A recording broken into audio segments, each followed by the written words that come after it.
টলিপাড়ায় উদ্বেগের খবর। বাংলা সিনেমার কিংবদন্তি অভিনেত্রী লিলি চক্রবর্তী হঠাৎ অসুস্থ হয়ে হাসপাতালে ভর্তি হয়েছেন। বয়স ৮৪। স্বাভাবিকভাবেই শারীরিক অবস্থা একটু ভঙ্গুর, তবু এই বয়সে তিনি ছিলেন একদম অ্যাক্টিভ। অর্ধাঙ্গিনী ছবিতে তার অনবদ্য অভিনয় বা নিমফুলের মধু ধারাবাহিকে ঠাম্মির চরিত্রে সবেতেই তিনি দর্শকদের মুগ্ধ করেছিলেন। কিন্তু সম্প্রতি হঠাৎ করে অসুস্থ বোধ করায় তাকে ভর্তি করা হয় শহরের একটি বেসরকারি হাসপাতালে। চিকিৎসকেরা জানিয়েছে উচ্চ রক্তচাপ ও শ্বাসকষ্টের সমস্যা দেখা দিয়েছিল।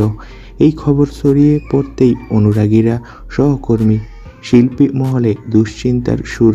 সোশ্যাল মিডিয়ায় অনেকেই তার দ্রুত আরোগ্য কামনা করে পোস্ট দিচ্ছেন। ৬৩ বছরের দীর্ঘ অভিনয় জীবনে লিলি চক্রবর্তী শুধুই একজন অভিনেত্রী নয়, তিনি এক প্রজন্মের অনুপ্রেরণা। আমরা সবাই চাই এই লড়াকু মানুষটা আবার সুস্থ হয়ে হাসি মুখে ফিরুক তার প্রিয় ক্যামেরার সামনে। তো বন্ধুরা, তোমরা সবাই তার জন্য প্রার্থনা করো, সে যাতে দ্রুত সুস্থ হয়ে ওঠে। আর আমাদের চ্যানেলটি সাবস্ক্রাইব করে রাখো টলিপাড়ার সব লেটেস্ট আপডেট পেতে। ধন্যবাদ।